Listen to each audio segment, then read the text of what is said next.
നമസ്കാരം. മാധ്യമങ്ങൾ സത്യസന്ധമല്ലെങ്കിൽ ജനാധിപത്യം എന്നത് വെറും അലങ്കാരം മാത്രമായി മാറും. നോം ചോംസ്കി പറഞ്ഞ വാക്കുകളാണിത്. ഇതെന്താണ് ഞാനിവിടെ പറയാൻ കാരണമെന്ന് വഴിയെ പറയാം. വാർത്തകൾ റിപ്പോർട്ട് ചെയ്യാനല്ല, തങ്ങൾക്ക് താല്പര്യമുള്ള പാർട്ടിയുടെ PR വർക്ക് നടത്താനാണ് ചിലർക്ക് സ്റ്റുഡിയോകൾ. പറഞ്ഞു വരുന്നത് സ്മൃതി പരുത്തിക്കാടിനെ പറ്റി തന്നെയാണ്. സ്മൃതി പരുത്തിക്കാട് വിഷയത്തിൽ ഒറ്റ വാക്കിൽ എന്റെ പ്രതികരണം മേൽപ്പറഞ്ഞ ഇത് തന്നെയാണ്. തിരഞ്ഞെടുപ്പ് സമയത്ത് 13 പേരെ കൊണ്ടുവന്ന് സർക്കാർ നാടകം കളിച്ചുവെന്നും തിരഞ്ഞെടുപ്പിൽ വയനാട് ചർച്ചയായോ എന്ന് റിസൾട്ട് വരുമ്പോൾ അറിയാമെന്നുമൊക്കെ മനുഷ്യത്വരഹിതമായി സ്മൃതി പരുത്തിക്കാട് പറഞ്ഞത് നമ്മളെല്ലാവരും കണ്ടു കേട്ടു. സങ്കടം തോന്നി. പക്ഷേ സത്യം പറയാമല്ലോ, എനിക്കൊരു അതിശയവും തോന്നിയില്ല സ്മൃതി അങ്ങനെ പറഞ്ഞപ്പോൾ. ഇടത് വിരുദ്ധത തലയ്ക്ക് പിടിച്ച ഈ സ്മൃതി പരുത്തിക്കാട് സതീശനെ വെല്ലുന്ന ലേഡി സതീശനായി മാറുമെന്ന കാര്യത്തിൽ എനിക്ക് നല്ല ഉറപ്പായിരുന്നു. അതുകൊണ്ടാകാം ഞാൻ ഞെട്ടാതിരുന്നത്. അതുകൊണ്ട് തന്നെയാണ് വാർത്ത ചെയ്യാൻ ഇത്രയും വൈകിയതും. എവിടം വരെ പോകാം അല്ലെങ്കിൽ എവിടം വരെ പോകും എന്ന് നോക്കിക്കാണുകയായിരുന്നു.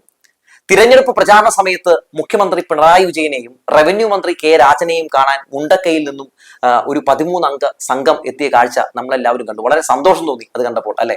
തങ്ങളെ തളരാതെ താങ്ങി നിർത്തിയ സംസ്ഥാന സർക്കാരിനോടുള്ള സ്നേഹവും നന്ദിയും അറിയിക്കാനായിരുന്നു ആ സംഘം എത്തിയത്. ആ മനുഷ്യരെയാണ് മാധ്യമ പ്രവർത്തക എന്ന ലേബലിൽ യൂത്ത് കോൺഗ്രസ് വെട്ടുക്കിളികൾക്ക് സൈബർ ഇടങ്ങളിൽ ഇടതുപക്ഷത്തെ ആക്രമിക്കാൻ കണ്ടന്റ് ഉണ്ടാക്കി കൊടുക്കാൻ പണിയെടുക്കുന്ന സ്മൃതി പരുത്തിക്കാട് റിപ്പോർട്ടർ TVയിലെ മീറ്റ് ദ എഡിറ്റേഴ്സിലൂടെ അപമാനിച്ചത്. 13 പേരെയും പ്ലാൻ ചെയ്ത് കൊണ്ടുവന്നതാണെന്നതടക്കം അവർ അങ്ങ് പറഞ്ഞു കളഞ്ഞു, കണ്ണിൽ ചോരയില്ലാതെ. ദുരന്ത ബാധിതരെ അപമാനിക്കരുതെന്ന് ചർച്ചയിൽ പങ്കെടുത്ത സഹപ്രവർത്തകനായിട്ടുള്ള ഡോക്ടർ അരുൺകുമാർ പലയാവർത്തി പറയുന്നത് കാണുന്നുണ്ട്. അത് ഒന്നും കേൾക്കാതെ തുടരുന്ന കാഴ്ച നമ്മൾ കണ്ടു. ഞങ്ങളെക്കുറിച്ച് ഓരോ വേണ്ടാധീനങ്ങൾ ചാനലിലൂടെ പറയുന്നത് കേൾക്കുമ്പോൾ വലിയ വിഷമമുണ്ടെന്നായിരുന്നു ഈ സ്മൃതി പരുത്തിക്കാടിന്റെ പ്രതികരണത്തിനെതിരെ ദുരന്ത ബാധിതരുടെ വൈകാരികമായിട്ടുള്ള മറുപടി വന്നത്. നമ്മളെ ചേർത്ത് നിർത്തുന്നവരെ അല്ലേ നമ്മൾ സ്നേഹിക്കേണ്ടത്? കാണണമെന്ന് തോന്നി അങ്ങനെ പോയതാണ്, ആരും നിർബന്ധിച്ചിട്ട് പോയതല്ല. കണ്ണീരടക്കാനാകാതെ അവർ അങ്ങനെ പറഞ്ഞു നിർത്തുന്ന കാഴ്ച കണ്ടപ്പോൾ സത്യം പറഞ്ഞ് എന്റെ കണ്ണുപോലും നിറഞ്ഞുപോയി. ഇന്ന് ഓരോ മലയാളിയുടെയും നെഞ്ചുലയ്ക്കുന്നുണ്ട് അവരുടെ ആ വാക്കുകൾ. ദുരന്തത്തിൽ തന്റെ 3 മക്കളെയും നഷ്ടപ്പെട്ട സൈനയും ഭർത്താവും വിതുമ്പുന്നതും ആ മാധ്യമ പ്രവർത്തകയ്ക്ക് ഒരു പക്ഷേ നാടകമായി തോന്നിയേക്കാം. കാരണം ആ മാധ്യമ പ്രവർത്തകയുടെ പേര് സ്മൃതി പരുത്തിക്കാട് എന്നാണ്. വയനാട്ടിൽ സർവ്വതും നഷ്ടപ്പെട്ട മനുഷ്യരെ പറഞ്ഞു പറ്റിച്ച, അവരുടെ പേരിൽ പണപ്പിരിവ് നടത്തി പണം സ്വന്തം കീശയിലാക്കിയ UDF മരണ വ്യാപാരികളെ ന്യായീകരിച്ചാണ് സ്മൃതി പരുത്തിക്കാട് പലപ്പോഴും സ്ക്രീനിന് മുമ്പിൽ തെളിഞ്ഞു വന്നിട്ടുള്ളത്. നമ്മൾ അങ്ങനെ മാത്രമേ ഈ സ്ത്രീയെ കണ്ടിട്ടുള്ളൂ. സർക്കാർ ചെയ്ത സാധാരണക്കാരന്റെ ജീവിതത്തെ സ്പർശിക്കുന്ന വികസനത്തെയും ക്ഷേമ പെൻഷനെ അടക്കം ഇതേ മാധ്യമ പ്രവർത്തക പുച്ഛത്തോടെ പരാമർശിക്കുന്നത് നമ്മൾ പലവട്ടം പല ആവർത്തി കണ്ടിട്ടുള്ളതാണ്. ചാനലിലെ AC റൂമിലിരുന്ന് സതീശ പാരായണം നടത്തുന്ന ഒരു സൈബർ വെട്ടുക്കിളി എന്നതിനപ്പുറം സ്മൃതി പരുത്തിക്കാട് നിഷ്പക്ഷ മാധ്യമ പ്രവർത്തകയാണെന്ന് എനിക്ക് അന്നും തോന്നിയിട്ടില്ല, ഇന്നും തോന്നുന്നില്ല. ഇവർ നടത്തുന്ന ചാനൽ ഡിബേറ്റ് പോലും അസഹനീയമെന്ന് പറയാതെ വയ്യ. കടുത്ത ഇടത് വിരുദ്ധത മാത്രം തുപ്പുന്ന സ്മൃതി പരുത്തിക്കാട് ചാനൽ ചർച്ചകളിൽ പോലും UDFനോടുള്ള പ്രേമവും LDFനോടുള്ള ഇടത് വിരുദ്ധതയും അവരുടെ ശരീരഭാഷയിലൂടെ പോലും പ്രകടിപ്പിക്കുന്നത് ഈ സ്മൃതിയുടെ ഡിബേറ്റ് കണ്ടിട്ടുള്ള പലർക്കും മനസ്സിലായിട്ടുണ്ടാകാം. ഇവരുടെ പോരാളി വാസു ഷോ പെർഫോമൻസിലൂടെ ഇവരുടെ വലതുപക്ഷ പ്രേമം നമുക്ക് പെട്ടെന്ന് തന്നെ മനസ്സിലാക്കാൻ സാധിക്കും. പണി പാളിയെന്ന് ഇപ്പോൾ കണ്ടപ്പോൾ, അതായത് ഈ ദുരന്ത ബാധിതരെ അപമാനിച്ചത് പണിയായെന്ന് കണ്ടപ്പോൾ പോഡ്കാസ്റ്റ് വീഡിയോ ഒക്കെ ചെയ്ത് രംഗത്തേക്ക് വന്നിരിക്കുകയാണ്. സ്വയം വൈറ്റ് വാഷ് അടിച്ച് വെളുപ്പിക്കുകയാണ്. എന്തൊക്കെയാണ് ഈ കൊച്ചു കേരളത്തിൽ നടക്കുന്നതെന്ന് ന്യൂജൻ ഭാഷയിൽ ചോദിക്കാതെ വയ്യ. മെഴുകുക എന്നൊക്കെ പറഞ്ഞ് കേട്ടിട്ടേ ഉള്ളൂ. മെഴുകൽ ഒരു അലങ്കാരമാക്കുക എന്നൊക്കെ പറഞ്ഞാൽ എന്താണെന്ന് സ്മൃതി പരുത്തിക്കാടിലൂടെ ഇപ്പോൾ നമ്മൾ കണ്ടുകൊണ്ടിരിക്കുകയാണ്. റിപ്പോർട്ടർ TV ആഞ്ഞു തള്ളി സ്മൃതിയെ നിഷ്പക്ഷതയുടെ കുപ്പായം അണിയിക്കാൻ വേണ്ടി, അല്ലെങ്കിൽ നിഷ്പക്ഷതയുടെ പര്യായമാണ് എന്നൊക്കെ വരുത്തി തീർക്കാൻ ശ്രമം നടത്തുന്നുണ്ടെങ്കിലും എന്ത് പറയാനാണ്, ഒരു മെനയാകുന്നില്ലല്ലോ സാറേ എന്ന് പറയാതെ വയ്യ. സ്മൃതിയെ വേട്ടയാടുന്ന സഖാക്കൾ എന്ന ലേബൽ പിടിച്ച് സഹതാപ തരംഗമുണ്ടാക്കാൻ നോക്കി UDF നേതാക്കളെ കൊണ്ടും ചില സെലക്റ്റീവ് വിഷയത്തിൽ മാത്രം പ്രതിഷേധം രേഖപ്പെടുത്തുന്ന മാപ്ര സംഘടനകളെ കൊണ്ടും ഒക്കെ പോസ്റ്റ് ഇടിപ്പിച്ചും സ്മൃതിക്കൊപ്പം എന്ന ഹാഷ്ടാഗ് ഒരു ക്യാമ്പയിനൊക്കെ ആരംഭിച്ച് പല രീതിയിലുള്ള ശ്രമങ്ങൾ നടത്തി സ്മൃതി അങ്ങ് വെള്ളപൂശാൻ ശ്രമം നടത്തുന്നുണ്ടെങ്കിലും സ്മൃതിയോടുള്ള മലയാളികളുടെ വെറുപ്പ് മാറുന്നില്ല എന്നത് എടുത്തു പറയേണ്ട ഒരു കാര്യം തന്നെയാണ്. ഇന്ന് വീണ്ടും ഞാൻ മാറില്ലെന്ന് പ്രഖ്യാപിച്ച് ഇടത് വിരുദ്ധത തുപ്പി ഒരു പോസ്റ്റുമായി സ്മൃതി എത്തിയിട്ടുണ്ട്. ആ പോസ്റ്റ് ഞാനൊന്ന് വായിക്കാം. ദുരന്തങ്ങളുമായി ബന്ധപ്പെട്ട് ഈ സർക്കാർ അതിനെ ഒരു തരത്തിൽ സെലിബ്രേറ്റ് ചെയ്യുന്നുണ്ട്.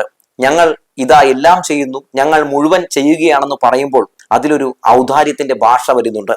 ആ ഭാഷ എനിക്ക് ബുദ്ധിമുട്ടായി തോന്നിയിട്ടാണ് ഞാൻ പലപ്പോഴായി അത് ചൂണ്ടിക്കാട്ടിയിട്ടുള്ളത്.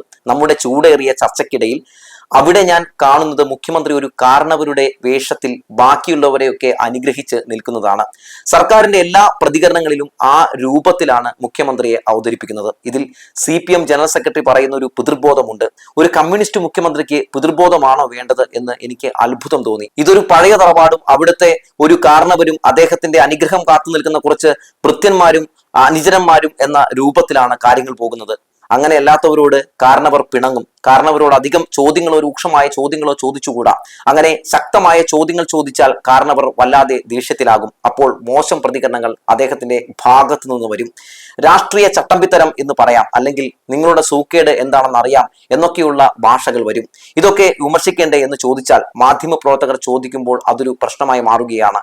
ഞാൻ ഈ ചോദ്യങ്ങൾ നിരന്തരം ചോദിക്കുന്ന ഒരാളാണ് എന്നൊക്കെയാണ് സ്മൃതി പരുത്തിക്കാട് പറയുന്നത്. സത്യത്തിൽ സ്മൃതി പരുത്തിക്കാട് എന്തോ വലിയ സംഭവമാണെന്ന് വരുത്തി തീർക്കാൻ വേണ്ടി ശ്രമം നടത്തുകയാണ്.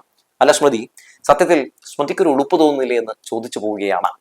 നിഷ്പക്ഷൻ എന്ന് പറയുമ്പോഴും വാല് ഏത് രാഷ്ട്രീയത്തിന്റെ വശത്താണെന്ന് ജനം അളന്നു കഴിഞ്ഞു. സ്മൃതി, നിങ്ങൾ ഏത് വശത്താണെന്നും നിങ്ങൾ എന്ത് രാഷ്ട്രീയമാണ് പറയുന്നതെന്നും ഈ നാട്ടിലെ ജനങ്ങൾക്ക് നന്നായി മനസ്സിലാക്കാൻ സാധിക്കുന്നുണ്ട്.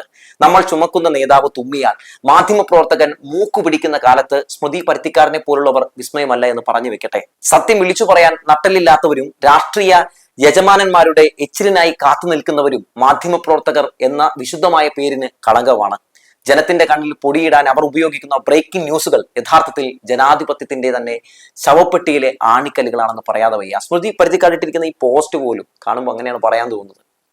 അതായത് നിലവിൽ ഒരു സർക്കാർ എന്ന നിലയിൽ വലിയൊരു മഹാദുരന്തം സംഭവിക്കുമ്പോൾ പിന്നെ എങ്ങനെയാണ് ഇടപെടൽ നടത്തേണ്ടത്? UDF ഒക്കെ കാണിക്കുന്നത് പോലെ ദുരന്ത ബാധിതരുടെ പേരിൽ പണപ്പിരിവ് നടത്തി വീട് ഇപ്പോൾ വെച്ച് തരാം, വീട് നാളെ വെച്ച് തരാം എന്ന് പറഞ്ഞ് പറ്റിക്കണമായിരുന്നു. കല്ലിട്ടാൽ വീട് വരുമെന്ന് പറഞ്ഞ് പറ്റിക്കണമായിരുന്നു. അതാണോ സ്മൃതി പരുത്തിക്കാട് ഉദ്ദേശിക്കുന്നത്? സ്മൃതി ഈ ഒരു പോസ്റ്റിലൂടെ ഒരു പ്രഖ്യാപനം കൂടി നടത്തുന്നുണ്ട്. യൂത്ത് കോൺഗ്രസ്സുകാർക്കും കോൺഗ്രസ്സുകാർക്കും ഒക്കെ പ്രചോദനം നൽകുന്ന ഒരു കാര്യമാണ്. അതായത് ഞാൻ ഇങ്ങനെ ഇത്തരത്തിലുള്ള വിഷം തുപ്പിക്കൊണ്ടിരിക്കും എന്ന് പറയാതെ പറഞ്ഞു വെക്കുന്നുണ്ട്. അവർക്ക് താല്പര്യം ഇത്തരത്തിലൊക്കെ ഇങ്ങനെ വിടുവായിത്തരം പറയുന്ന ആളുകളെയാണല്ലോ. എന്തായാലും സ്മൃതി പരുത്തിക്കാട് മനസ്സിലാക്കേണ്ട ഒരു കാര്യമുണ്ട്. ഒരു ദുരന്തം സംഭവിച്ചിട്ടുണ്ടെങ്കിൽ ആ ദുരന്ത ബാധിതരെ അതിജീവിപ്പിക്കാൻ വലിയ രീതിയിൽ തന്നെ ശ്രമം നടത്തുന്ന ഒരു സർക്കാരാണെന്ന് കേരളം ഭരിക്കുന്നത്. അതിങ്ങനെ തുടർന്നുകൊണ്ടേയിരിക്കും. അപ്പൊ അത് കാണുമ്പോൾ അസഹിഷ്ണുത പൂണ്ടിട്ട് കാര്യമില്ല. ഇങ്ങനെയൊക്കെ പറഞ്ഞിട്ടുണ്ടെങ്കിൽ ചിലപ്പോൾ കൈയടിക്കാൻ ചില സതീശന്മാരൊക്കെ ഈ ഫീൽഡിന് പുറത്തുണ്ടാകും, ഈ സൈബർ ഇടങ്ങളിൽ ഉണ്ടാകും. പക്ഷേ നിങ്ങളുടെ ഇത്തരത്തിലുള്ള വർത്തമാനങ്ങളൊക്കെ കേൾക്കുമ്പോൾ സത്യത്തിൽ ഒരു മാധ്യമ പ്രവർത്തകൻ എന്ന നിലയിൽ എനിക്ക് പോലും അറപ്പും വെറുപ്പും തോന്നിപ്പോവുകയാണ്. ഈ വിഷയത്തിൽ പ്രതികരിക്കണമെന്ന് അങ്ങ് ഓർത്തൊരു വ്യക്തിയല്ല. പക്ഷെ എന്നാലും ഒരു അതിർവരമ്പൊക്കെ കടന്ന് പലരും ഇങ്ങനെ മുന്നോട്ട് പോകുന്ന കാണുമ്പോൾ എങ്ങനെ പ്രതികരിക്കാതിരിക്കാൻ കഴിയും? അതുകൊണ്ട് പ്രതികരിച്ചു പോവുകയാണ്. കുറച്ച് മാന്യതയും കുറച്ച് രീതിയിലുള്ള ഇത്തരം വിഷയങ്ങളിലൊക്കെ പ്രതികരിക്കുമ്പോൾ ഒരു പക്വതയും ഒക്കെ കാണിക്കാം. സർക്കാർ ചെയ്യുന്ന നല്ല കാര്യങ്ങളെ നല്ലതെന്ന് വേണമെങ്കിലൊക്കെ ഒന്ന് പറയാം. ഇനി പറഞ്ഞില്ലെങ്കിൽ പോലും അതിനെ അപമാനിക്കാതിരിക്കാം എന്ന് പറഞ്ഞു വെക്കുകയാണ്. എന്തായാലും സ്മൃതി പരുത്തിക്കാട് വിഷയത്തിൽ പ്രേക്ഷകർ ഒരുപാട് പേർ ചോദിച്ചു എന്താണ് രാഹുലിന്റെ അഭിപ്രായം എന്ന് ചോദിച്ചു. എന്റെ അഭിപ്രായം എത്രവേ ഉള്ളൂ. ഈ അഭിപ്രായം ഇപ്പോൾ രേഖപ്പെടുത്തിയില്ലെങ്കിൽ പിന്നെ എപ്പോഴാണ് രേഖപ്പെടുത്തുക? ഇനി നെഗറ്റീവ് പബ്ലിസിറ്റിയിലൂടെ സ്മൃതി പരുത്തിക്കാട് എന്തോ വലിയ സംഭവമാണ് എന്ന് വരുത്തി തീർക്കാൻ വേണ്ടി ശ്രമം നടത്തുകയാണെങ്കിൽ ഇങ്ങനെ തന്നെ തുടർന്ന് മുന്നോട്ട് പോവുക എന്ന് മാത്രമേ പറയാനുള്ളൂ എന്ന് പറഞ്ഞു വെച്ചുകൊണ്ട് നിർത്തുകയാണ്.